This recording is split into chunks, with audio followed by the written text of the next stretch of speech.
Aho neza abateze amatwi Kagoma y'Ipaya nk'uko bisanzwe tugenda tubagezaho ibiganiro nk'ibi byiza cyane rwose bigenda bibafasha igihe cyose. Nk'uko rero uyu munsi ikiganiro tugiye kubagezaho ni uko ushobora kwitwara imbere y'umukobwa cyangwa se w'inshuti yawe, mushaka kuba mwazakomezanya ibihe byose kandi koko kurya azakubona nk'umuntu w'umusore uri seriye cyangwa se umugabo uzava umuntu w'umugabo ufatika. Ikintu cya mbere rero mushobora kuba mwapanze gahunda rwose mwayemeranyijeho ifatika ahantu runaka muri buhurire akaza kugutanga wowe ugatinda.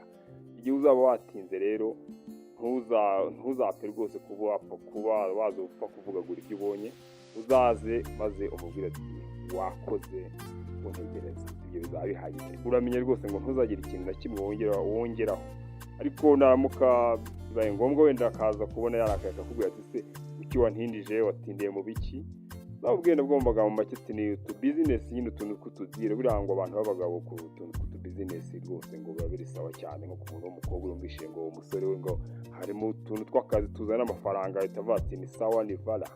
Ubwo rero ibyo bintu rwose ngo ni ibintu uzajya witondera, uzajya ntukajya uhubuka ngo ugende uvuga ati sorry usaba imbabazi, uriya ngo ntabwo ari nziza cyane na gato imbere y'umukobwa.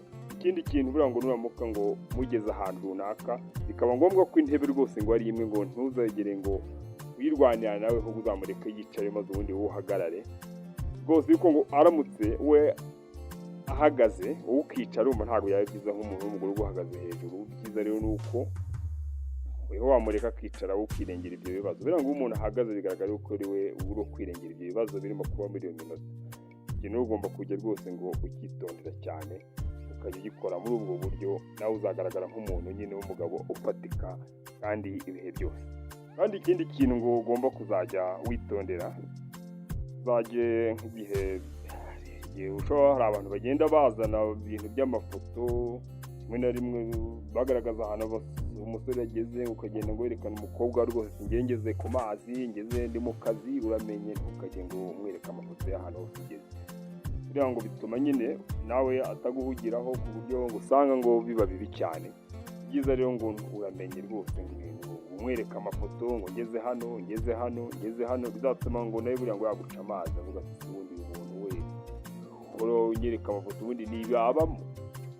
Uramenye hari utuntu ugenda uhisha nyine ukamwereka bike nyine, nk'umuntu w'umugabo ngo bimenyere ko hari ibintu byinshi agenda ahisha. Nibyo bigaragaza ko umukobwa nyine nawe utabona ko uri umuntu ushobora kuba wagira amabanga cyangwa se uri umuntu nyine udapfuye kubaho. Ikintu rero mugomba kujya mucyitaho cyane rwose ku buryo ngo umukobwa uzatuma ataba yakumenya cyangwa yagufata nk'umuntu w'isurubu nyine wa fake waho ngaho. Urumva rero ikindi ngo ushobora kuzajya witaho ngo rwose ukwiye kuzajya wita kuzajya ko uvugana rwose ngo ukamureba mu maso, uvuga umureba mu maso kugira ngo biba byiza cyane kandi koko nako binakwiye. Ibyo birumvikana nta leta.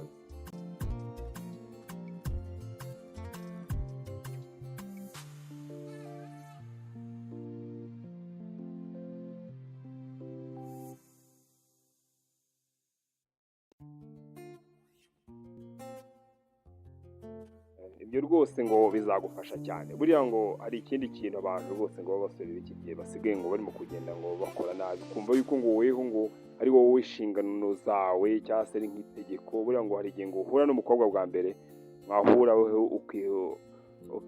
mugahura wowe ukihutira ko wumva ko ari wowe inshingano zo kuba wamuvugisha gusa. Buriya ngo uzamusuhuze nk'uko bisanzwe maze ijambo rimwe rya kabiri none ujye ureka gusubiza. Rero hari igihe ngo hari umuntu rimwe na rimwe ngo wiha ngo kuko ari we uri gushaka gukina iyo myanya yombi, akajya abaza bamusubiza yakomeza abaza. Icyo gihe nyine ngo umukobwa ashaka kuzaguca amazi. Rero kubera ngo iyo ujye umubaza wowe agusubiza, ariko wowe ngo ntakubaze, ngo agufata nk'umuntu nyine ngo utari seriye cyangwa se nk'umuntu uvugagura cyane, ugasanga nyine utayabona uko atangiye kuguca ngo amazi.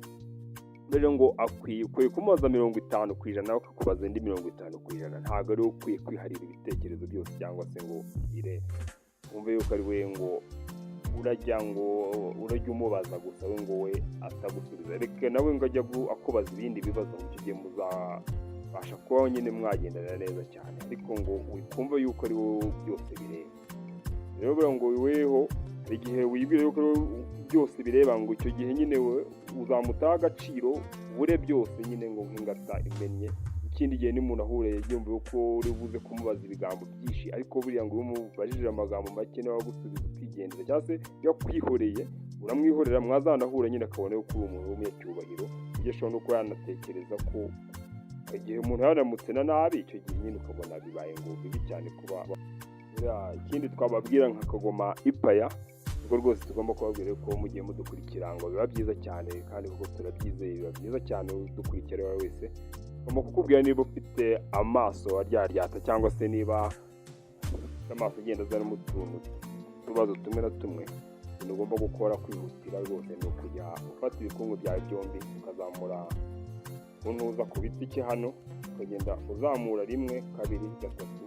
Iyo ubikora nka 3 ku munsi rwose ubwo uryaryate kugenda ushira bwanashizeho burundu ku buryo rwose nta kibazo cy'amaso ugira. Tuzagenda rero tubabwira n'ibindi